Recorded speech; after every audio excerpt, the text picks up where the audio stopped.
We are live. Hi, Rick. Hey, Sarah, how you doing? Very good. How are you? Well,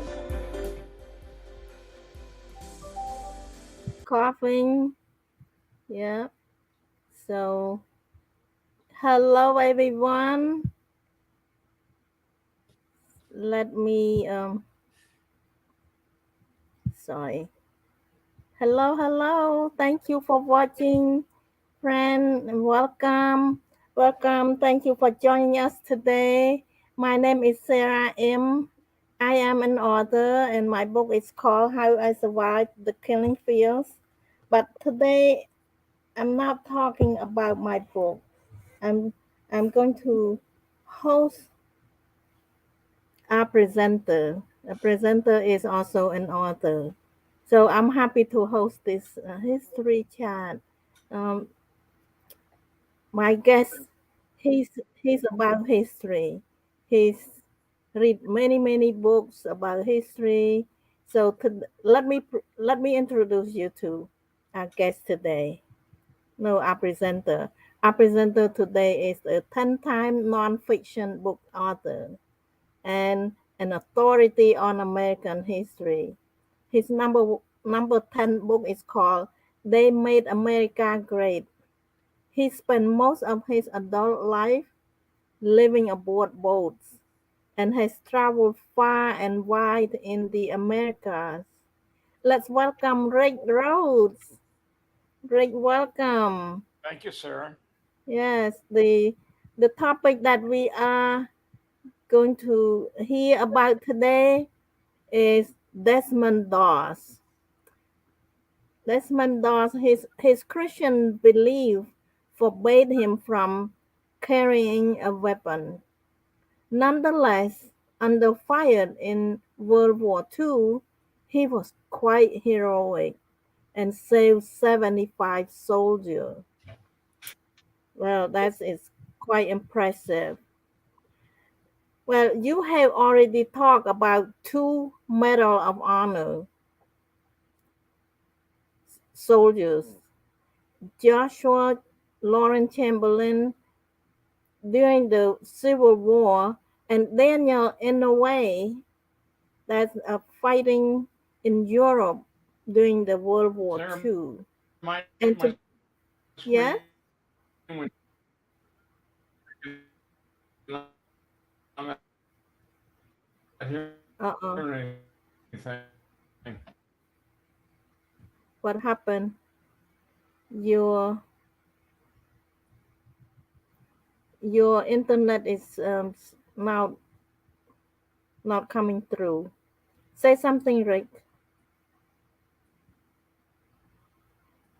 I think Rick's internet is not working well. I'm not hearing anything, Sarah. You're going blank and I'm going blank. Yeah, I didn't hear you. I didn't hear you either. I think we have an internet issue. So let me do something a little bit different. Can you hear me better now, Rick? No, I think you are freezing. There we go. You are reloading yourself. Other people can hear, that's fine. Let's leave it like that. I want to something's going wrong here. There we go. Okay. Okay. All right. That's better. I can hear you better. Okay. Yeah, it's not me. It's your internet. Oh, really? Okay. Yeah. Yeah. So let me um let me start our conversation.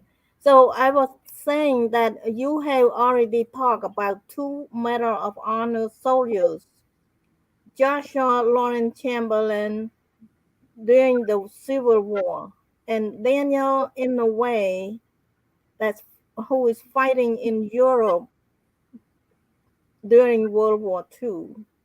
And today you are going to talk about a third brave soldier who was awarded the Congressional Medal of Honor.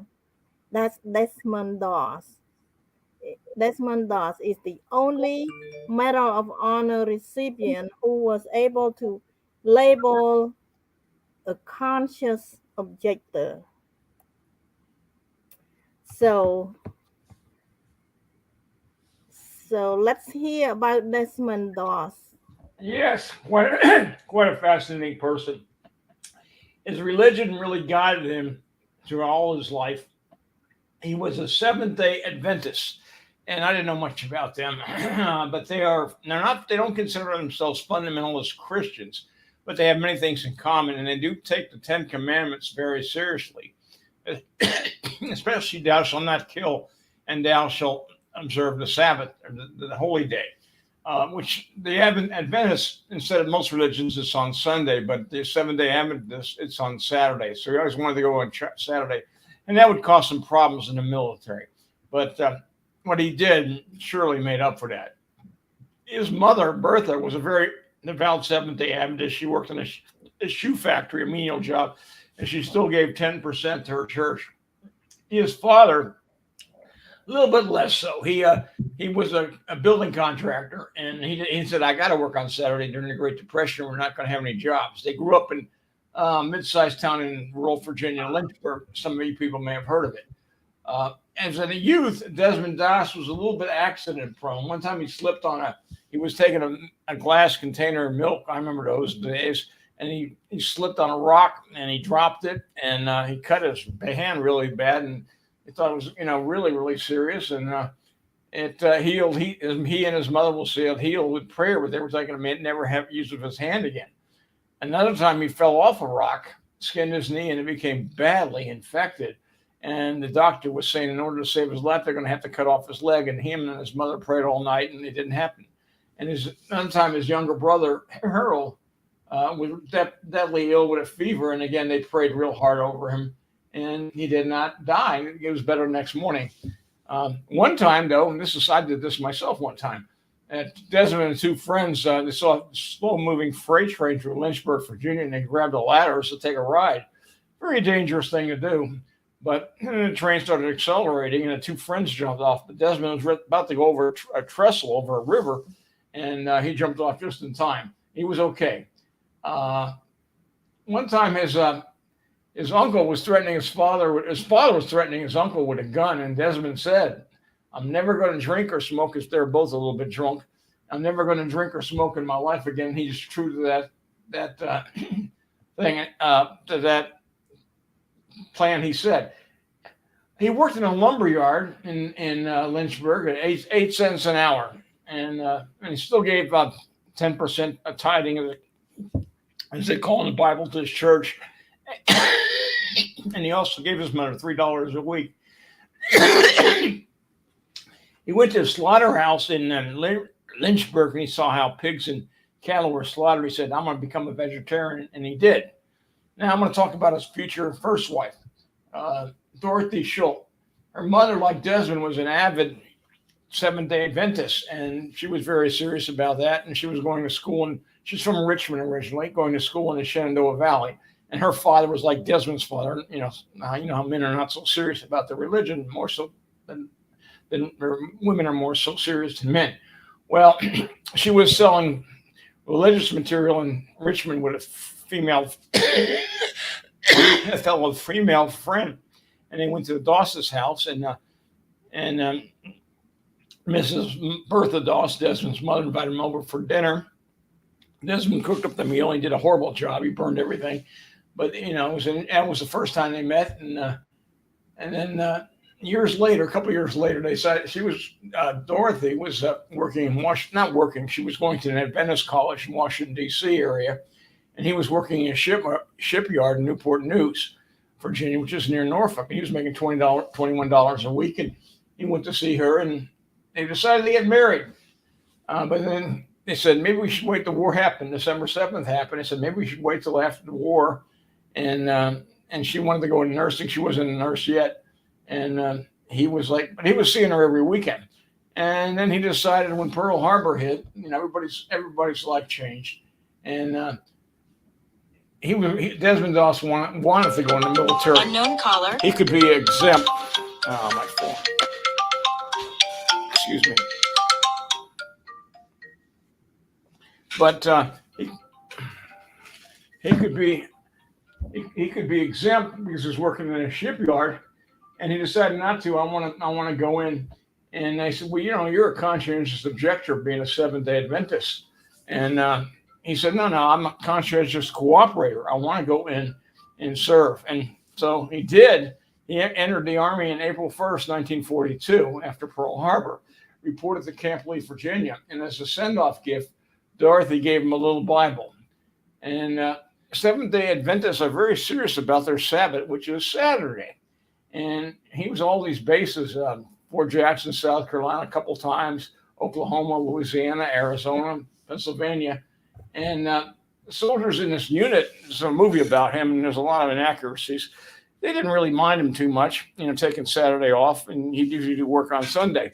But the worst thing that happened is somebody threw a boot his way, but he was a pretty pious guy, but not too bad.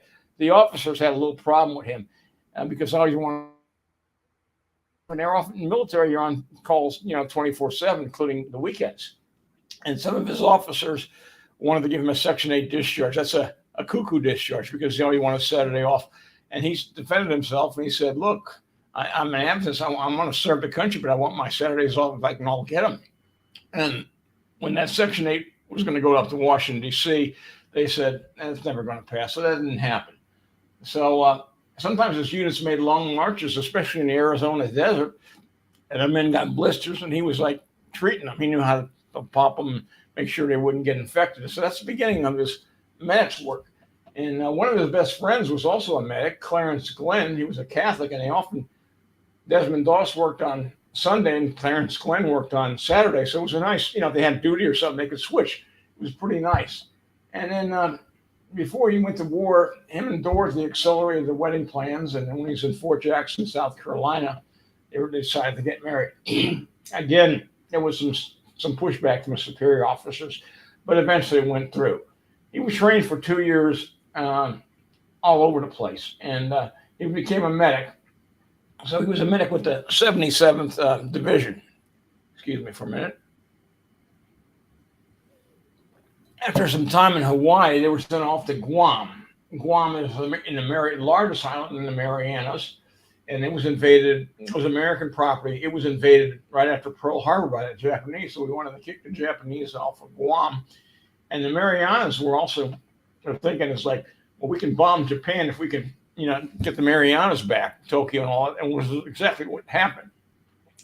The Battle of Guam lasted about 3 weeks, and they were often victim of ciphers, and Desmond Doss was not afraid to go out, and help anybody that needed it.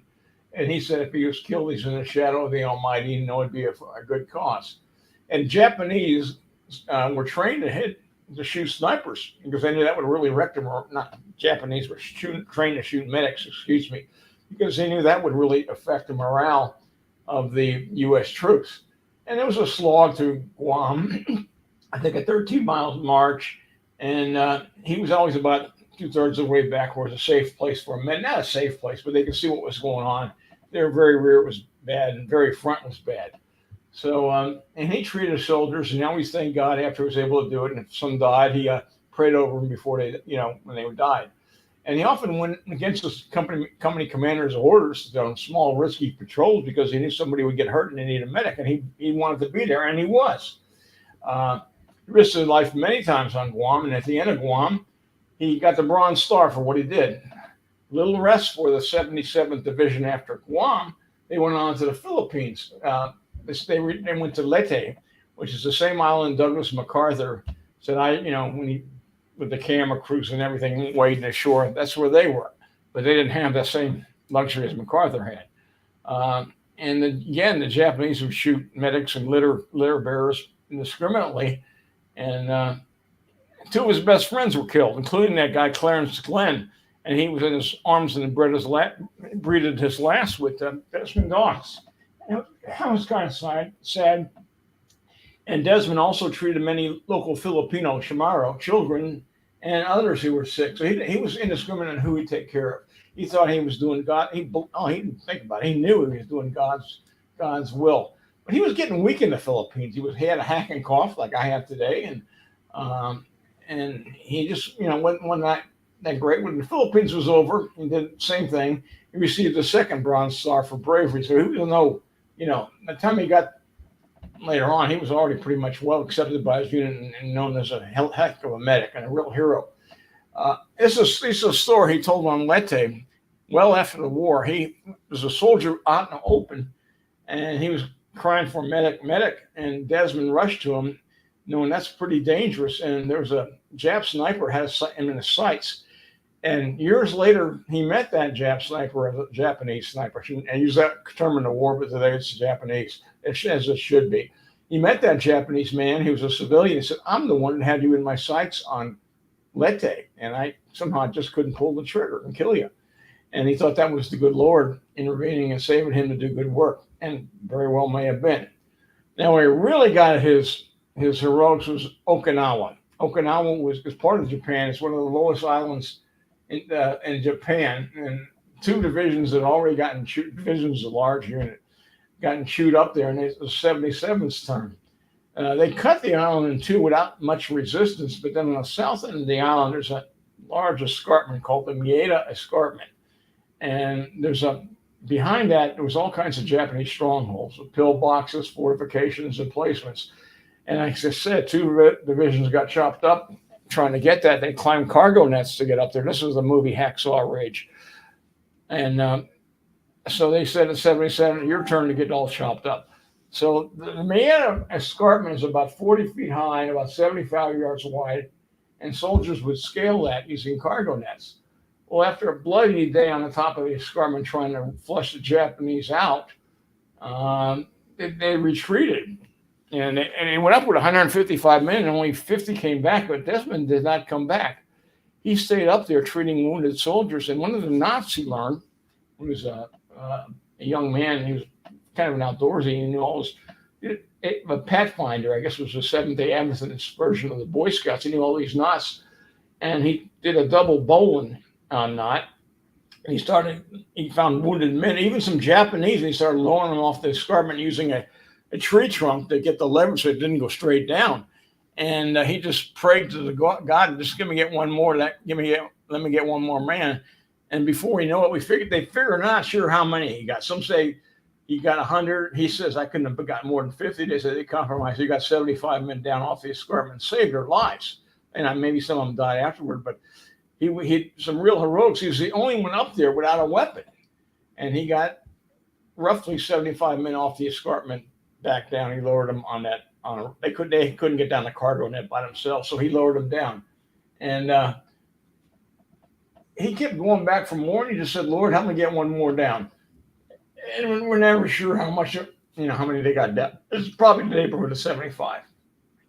About 2 weeks later, that same division, the 77th, they said to go up again and get those Japanese out of there. So they did.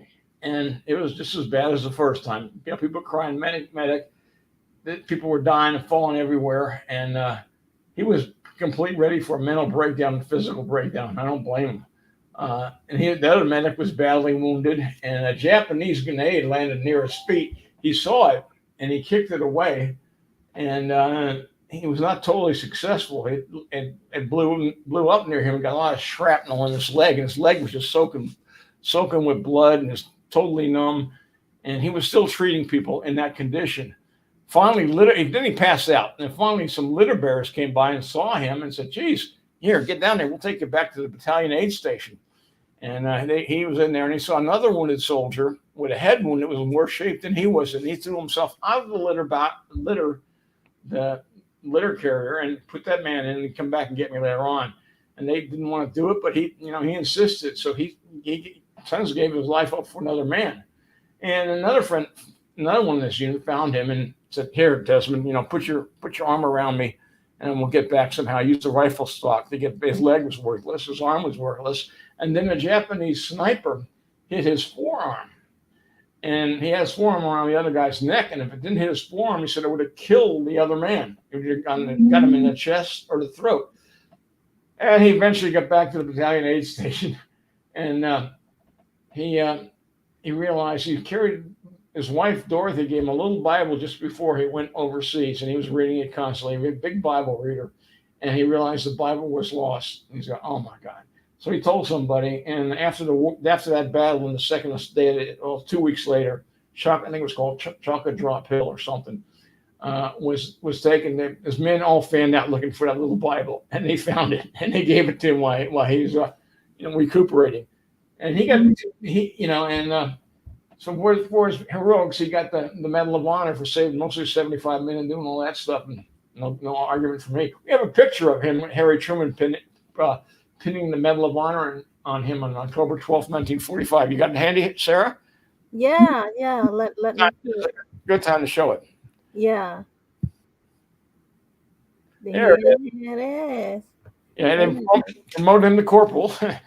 he was a private first class. My man, Harry Truman. Very nice. That's in the courtesy of the Library of Congress. Correct. Yeah. So he got that at World War II, and he was the only conscientious objector to get the Medal of Honor. That in itself is quite amazing, and he gives all the credit to God. He says, if I didn't have his strength and religion, I wouldn't have done that. And he was 6 years. He was in and out of hospitals. 2 years after he talked to his wife, or Dorothy. He was able to call her from Washington, Fort Lewis, Washington, and he was in the hospital for 6 years. He got tuberculosis on Leyte, and he was sent to Colorado, where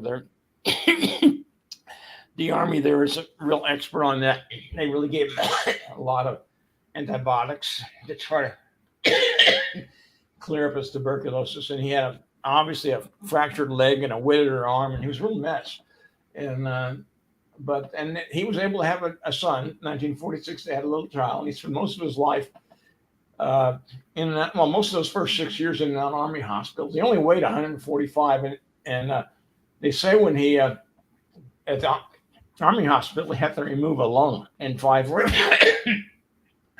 So poor guy's in rough shape, and then after he did get a full disability, a military disability, complete, but that was that much, and he had to try to make an existence for his young son and his wife Dorothy. And then in 1976, his ears started ringing, and by a couple years later, he was completely deaf. It was a streptomycin he was getting for tuberculosis, and so that was. So they had something called 1988, which is 12 years later. He's deaf for 12 years, and something called a cochlear implant. It's something they put in the ears, and this guy deserves it if anybody does, and he did. And he got some of his hearing back, but he said everybody sounded like Donald Duck, but he could hear it. And he remained a very humble man. His lifelong passion was helping the scouting group of the Seventh-day Adventists called Pathfinders. And then 1982, his wife was diagnosed with breast cancer, and it kind of went into remission for about 8-9 years, and it came back in 1990. In 91, he was taking her to the hospital for cancer treatments, and she was going to have to do all these things. He had a horrible car accident, went off a road, hit a telephone pole with the right side of his car, and she was gone. He wasn't too badly hurt, and he lost his wife. And then 2 years later, he fell in love again and married. I read one of the books by his second wife.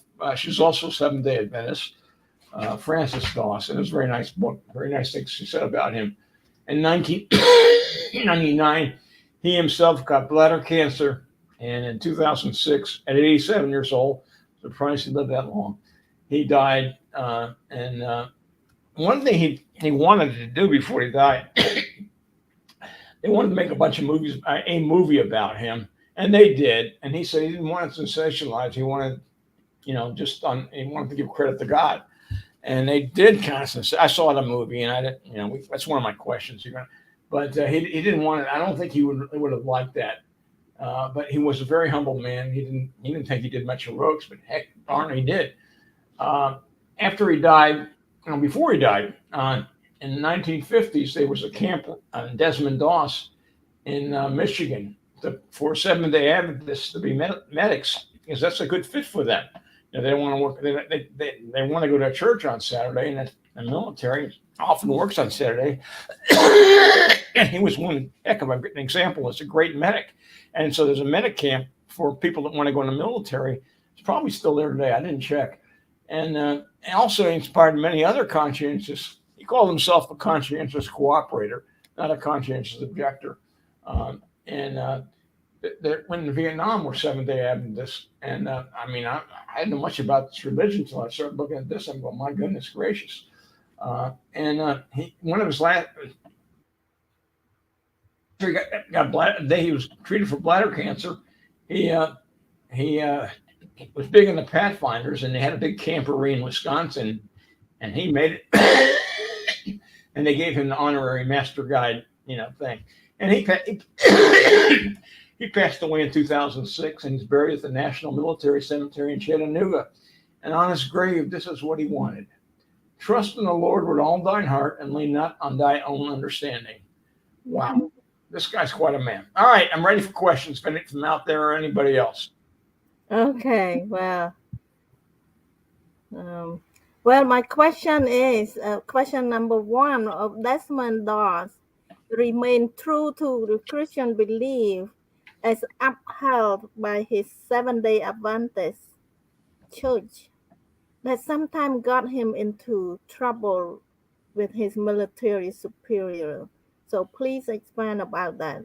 Yeah, I mean, when it wouldn't carry a weapon, and they say, "Look, the army is about weapons," what, and that case, and it wasn't, that got him in trouble, and then he always, the military has more going on Saturday than they do on Sunday, and sometimes they have both days busy, but that got him in trouble a little bit too, and he really was serious about wanting his Saturdays off.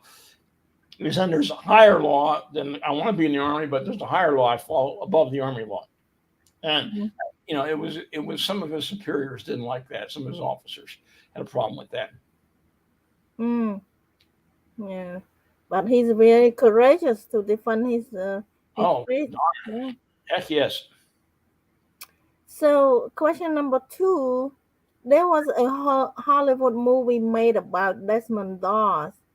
Tell us about some this discrepancies you found between that movie and his real life. Yeah, I read that movie and I read 2 books about him. So where's the truth lie? Probably not in the movie. There was a lot of discrepancies. His wife was not a nurse. He did not get going to a court-martial board. His men didn't beat him up. So they were, it's all Hollywood, and he would not have wanted that. That he died in 2006. That movie came out in 2016, and I just wonder. I mean, it was really Hollywoodized, a lot of blood and gore, but the character demand it was well said in the movie too. But I think he wanted to trust more into the religious side of things, and the movie did not. I see. Yeah. Well, the movie they have their own rule. Well, they want to make money. You want to tell a story. Okay, so my last question for you. Can you tell us more about Desmond Doss' life after World War II? Yeah, he was in the hospital for about 6 years after Okinawa, on and off, mostly on, in Fitzsimmons Hospital in Colorado, where they're good for treating tuberculosis. He had his arm almost withered up and his leg withered up, and he was in pretty bad shape. So he had it rough. Then he married a woman of his dreams, a fellow Seventh-day Adventist, and then he lost his hearing, had an implant, and then he lost his first wife in an accident and found a second wife, and she outlived him by about 3 years. And that was, so his life was never easy. And gosh, people say how he didn't make a lot of money. He got a total disability on Medal of Honor winner, but that wasn't still not that much money to live in Lynchburg, Virginia, where they went back to. So Actually, they went to Alabama eventually. After his first wife died, they went to Alabama, and that's where he found his second wife. But she was also 7 day. He stayed faithful to the Seventh Day Adventist, and that's where he found his second wife. So he didn't have, not have an easy life, but he trusted God in everything he did. And wow, I'm going like that was pretty interesting. So yeah, it was not a piece of cake after the war. Wow. Yeah. Thank you so much, Rick. I'm sorry that we have to drag you to do this while you are coughing like crazy. I hope you get well soon. No problem. I'm gonna throw a story in on my head if I had to.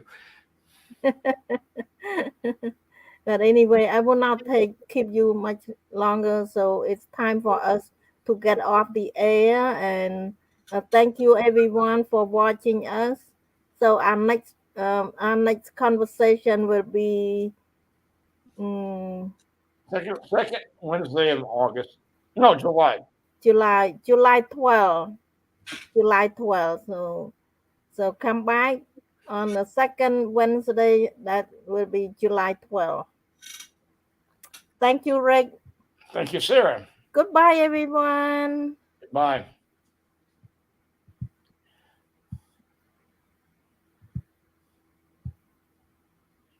It doesn't want to end.